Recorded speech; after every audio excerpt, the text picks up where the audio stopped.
What's going on, ladies and gentlemen? Welcome back to another solo leveling Arise video. All right, folks, we have done our testing for SEORIN, so I'm going to give you guys all the details you need to know, everything you want to know about her, whether she's worth pulling or not, and I want to keep this disclaimer in mind that she is actually built for the new Cha, and yes, there are leaks of the new Cha's look around Twitter. You guys can go take a look. She does, in fact, have gold wings. She looks like a goddess, and she looks pretty damn badass. So SEORIN is unfortunately currently incomplete as is, but with that being said, she is definitely drawing a lot of attention with her DPS and breaking ability. So we're going to talk all about that real quick. Before I get into this though, while we're watching Zaf kind of screw up at 5:40 in the morning, we are going to talk a little bit about the content creator program real quick as well too. Don't forget to support, guys. The support program is still going on. There's 2 active codes with more codes on the way. If you haven't done so already, guys, click that support button, get yourself some free codes. We are got, I think, 5 more coming, plus the SLC tournament will also yield some more codes as well. So please, guys, go support your boy and get yourself some codes. Now, SEORIN. Let's talk all about SEORIN. All of our testing, everything we did, and why she is worth it. Now, the couple things I do want to point out is we haven't tested her with the brand new artifacts, but I'm going to give you guys all the details of my testing, and hopefully it kind of helps you understand why she's worth it and whether you want to pull for her or not. Okay, and this is up to you. Remember, she is incomplete without her counterpart, but she does make a pretty big impact. So I'm going to put my screen all the way up here so you guys can kind of see the results, all right, and where we stand. So we did 2 different sets. I did A-piece greed, and then I did greed 4-piece with 4-piece obsidian, okay?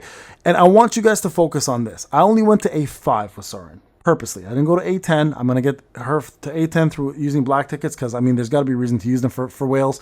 But on my free-to-play, I did actually get her to A3, and I'm not regretting it whatsoever. And where the comparison really stems with her is going to be with Goto, okay? Because Goto is a hybrid DPS breaker as well. He's a 10 here. He has the highest CP on my account, and I want you guys to compare her to that because that's where all the comparison stands, and also how much of a difference Alicia makes throughout her progression with SEORIN, okay? So I want you guys to remember that. So A0, SEORIN did 383k damage.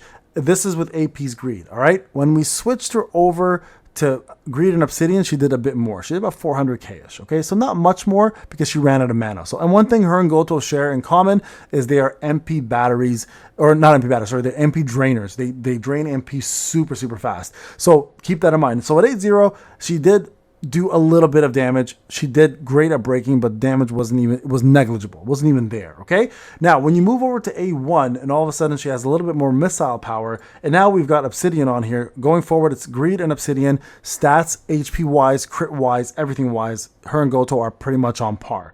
The biggest difference here is Goto has an A10 weapon, and he himself is A10. She has an A10 weapon, but she herself is A1. Okay, so at A1, she did go up a little bit. You guys can see here, it's almost about a 200k increase in damage. Breaking abilities were great still.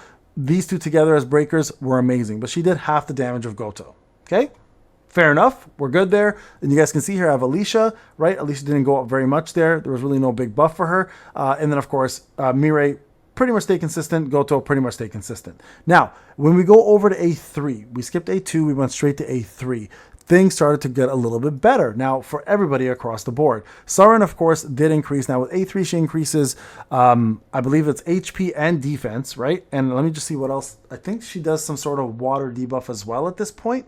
So let me just quickly go to her. Let me see. This is my free-to-play account, by the way. So let me go here.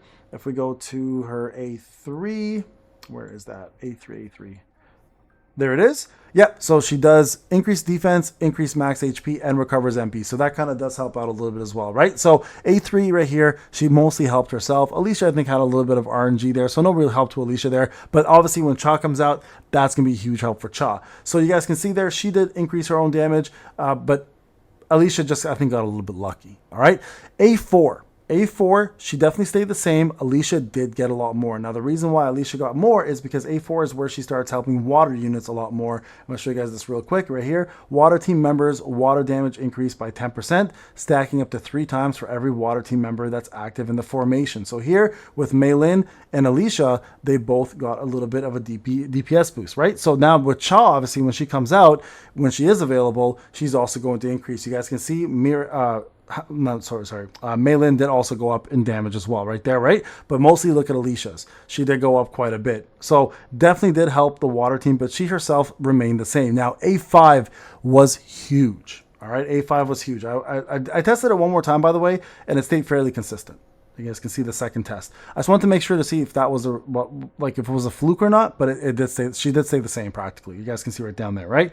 Now, at A5, a whole different ball game. She actually becomes a pretty crazy DPS. Look at that. She actually beat out SJW in DPS, right? Beat out Alicia in DPS. Now, the reason why she beat out Alicia is my Alicia's not really like built properly. Alicia would have technically done a bit more, but the fact that she beat out Goto was impressive. Now, this is an A5 SEORIN. All right, and this is with Greed and Obsidian, Now, we tried to test, because they eat up MP so much, we try to test them out with AP's Greed each, and still the same results. They were very evened out as an A5 versus an A10. So it's safe to say, from an A5 perspective, SEORIN actually becomes a pretty crazy DPS. And the reason why that change happens, I'm going to show you guys real quick, is the missile critical hit rate becomes 100%, and the missile critical hit damage increases by 30%, and she enhances the sub-zero and limited break effects by double. So increases water damage by 2%, stacking up to 10 times, so 20% water damage versus 10% what it is above. And limit break actually does more now. It increases damage dealt by 50%, increases missile damage by 50%, increases critical hit damage by 50%. When the limit break effect is removed, it activates overtake. Now, just so everyone is aware, we tested this to make sure the limit break effect does kick in with the guild boss as well.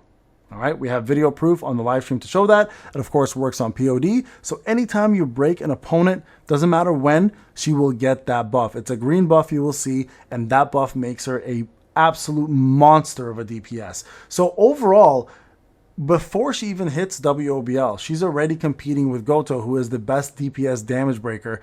She doesn't even get a chance to use this in Brilliant of Light yet, right? So when Brilliant of Light takes into effect, when it is come out, she's going to be the best breaker for that for sure, because she has this part of it to help her do more break damage compared to everybody else.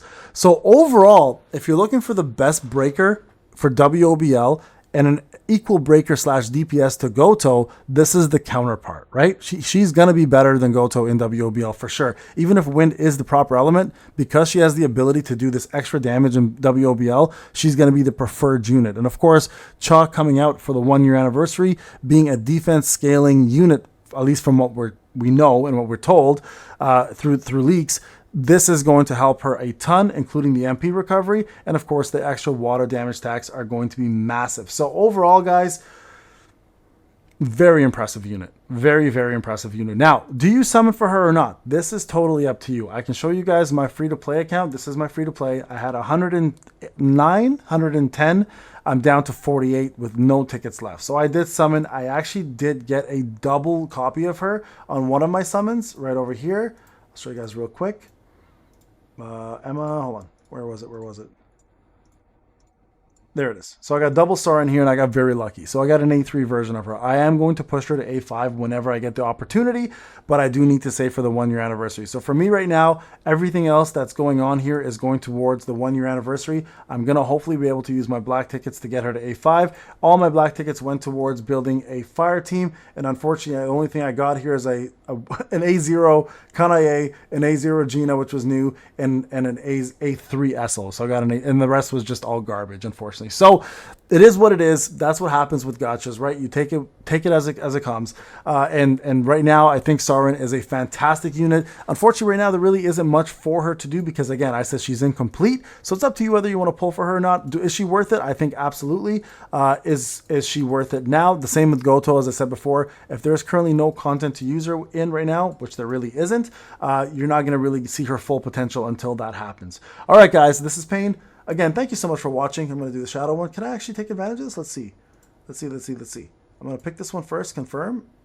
Oh, it does give it to us. Amazing. I was wrong about this, and I'm so happy I was wrong about this because I don't have the pass, so it does actually give us the access. That's a big W for all of us. All right, folks, thank you so much for watching. Hope this video helps some of you guys realize whether you want her or not, and if you do, go for her. Best of luck on your summons.